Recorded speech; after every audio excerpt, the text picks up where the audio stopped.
The Queen has been officially recognized across the pond for her leadership and unwavering commitment to her country and the Commonwealth.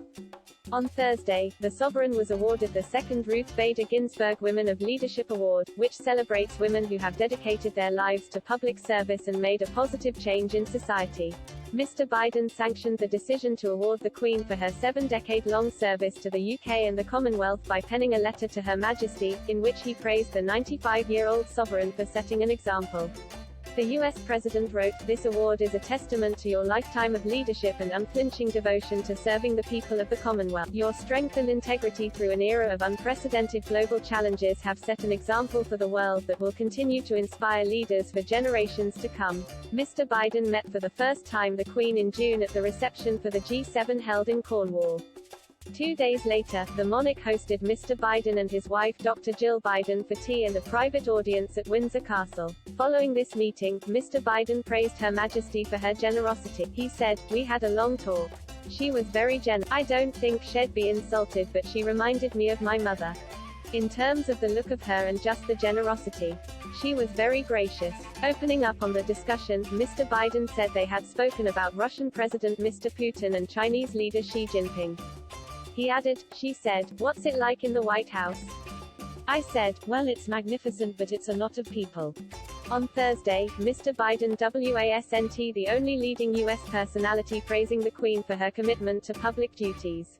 The Chief Justice of the Supreme Court, Justice John Roberts, said in a statement, "Your Majesty's reign has exemplified devotion to service and to the rule of law.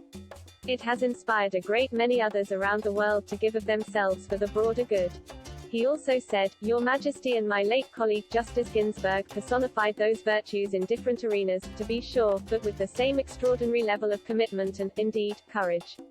U.S. Speaker of the House Nancy Pelosi also showed to be keeping the Queen in high regard, saying she has been a leader who has embodied the highest virtues of service, dignity and grace. Ms. Pelosi added, "Your lifelong commitment to civic duty has earned the reverence of your people, and indeed the world, while inspiring countless young women and girls." The award was accepted on behalf of the Queen by her ambassador to the U.S., Her Excellency Dame Karen Pierce, DCMG. Attending the awards ceremony at the Library of Congress, Dame Karen said, "It is a great honor and privilege to accept this award on behalf of Her Majesty the Queen.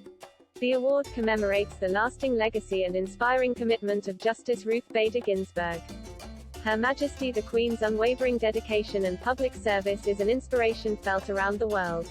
The Ruth Bader Ginsburg Women of Leadership Award, set up to honor the memory of the late Supreme Court Justice who died in 2020, is presented every year by the Dwight D. Opperman Foundation. The Queen made her commitment to the Commonwealth clear on her 21st birthday in April 1947. During a tour of the Commonwealth with her family, then Princess Elizabeth said via radio, "Through the inventions of science I can do what was not possible for any of them.